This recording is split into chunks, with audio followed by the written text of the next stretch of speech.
Za početak potrebno je postaviti definiciju mentorstva. Postoji gomilo formalnih definicija mentorstva, ali sve spadaju pod jednu istu kapu, koja priča o tome da je to zapravo odnos između dve osobe, jedne koja je mentor i druge koja je menti ili učenik, i koji zapravo priča o tome da postoji jedan dogovoren i uzajamno potvrđen proces koji razvija učenika. Tu imamo podeljene odgovornosti, ali zapravo i jedna i druga odgovornost i mentija, ali i učenika se svodi na to da oni imaju uzajamno dogovorene ciljeve. Dakle, dogovorili su se šta je to što učenik kod sebe treba da razvije, a mentor je taj koji radi na tome da razvije takva znanja i veštine kod učenika.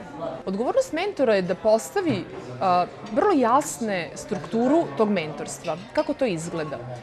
Za početak bitno je da se postavi jasna struktura zadataka koje učenik treba da obavlja. Kada se zadaci postave, sledeća stvar je da vidimo na kojim zadacima učenik već sada može da počne da radi, a koji su to zadaci koje do sada nije obavljao. To se zove procena. Dakle, procenjujemo šta ume i šta ne ume da radi.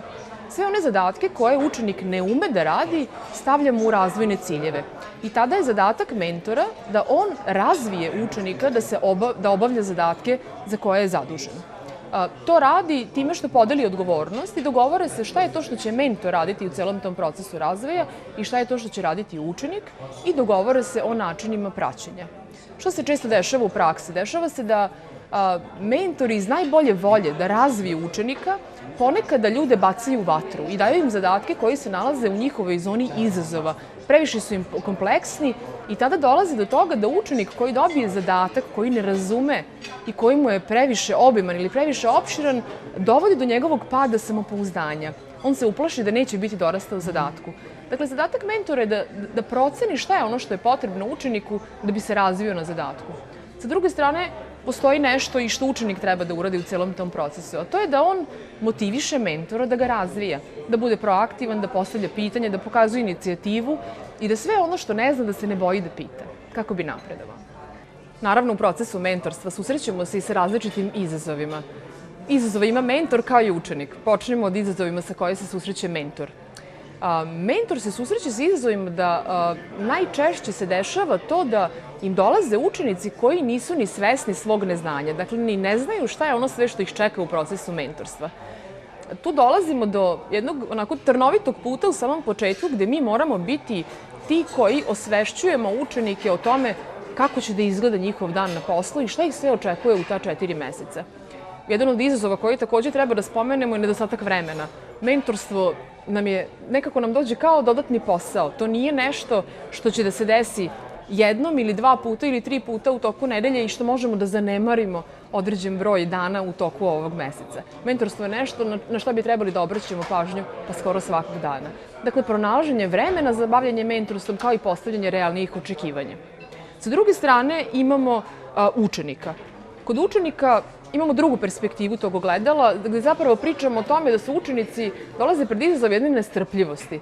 I ideja je da će oni kada počnu da budu učenici, da uđu u proces mentorstva, da će oni već sutra da postanu mnogo kompetentniji, da će vrlo brzo da nauče neke stvari i da razvoj zapravo nije jedna serija malih koraka koje oni treba da obavljaju da bi jednog dana napredovali. Tako da to su te neke dve stvari koje zapravo i mentori i učenici treba da savladaju i da postave očekivanja kako treba, kako bi ti izazovi bili što manji.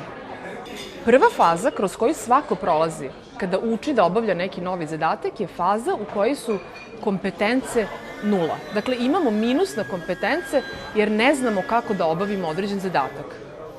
Dalje, kako se razvijamo i kako učimo da radimo novi zadatak, mi postajemo sve kompetentniji i kompetentniji i može da se desi druga vrsta problema. Može da se desi da osoba za zadatak za koji se razvija da nije dovoljno posvećena. A kada pričamo o posvećenosti, pričamo o tome da ta osoba možda nije motivisana za zadatak koji obavlja ili možda nema dovoljno samopouzdanja. Potrebno je podrška mentora da bude sigurna da ume da radi. Ono što mi ciljamo kada se bavimo razvojem ljudi je da osoba ima u potpunosti i jedno i drugo do kraja mentorstva. To je za zadatke za koje treba da obavlja, da bude u potpunosti kompetentna i da bude u potpunosti posvećena zadacima koje treba da obavlja. Kada saberemo sve ove stvari o kojima sam pričala i to ulaganje energije i znanja i sve to o čemu mi pričamo zapravo što oduzima vreme mentoru i oduzima na određen način vreme za koje bi se on bavio nekim drugim stvarima. A zašto oni to sve rade? Pa, sa jedne strane imamo tu neku ljudsku perspektivu i ideju da ljudima koji su eksperti na određen način, u određenim svojim zadacima, predstavlja novi izazov da to znanje prenesu nekom drugom. I možemo da pričamo o tome da su ljudi zadovoljniji kada znaju da su to svoje znanje na uspešan način preneli, da su na neki način stvorili ljude koji mogu kasnije da budu kompetentni na njihovim zadacima kao što su i oni sada. Ali s druge strane pričamo i o nečemu što donosi vrednost kompanija. Nije samo taj ljudski moment, a to je zapravo da mi dobijemo neke sveže ideje, neke nove perspektive i neke nove načine na koji možemo da gledamo stvari koje smo do sada radili. Postoji jedna izreka koja kaže ako uvek stvari radimo na isti način, uvek ćemo dobijati iste rezultate. Učenici su tu da nam pomognu da stvari ponekad počnemo da radimo i na drugačiji način.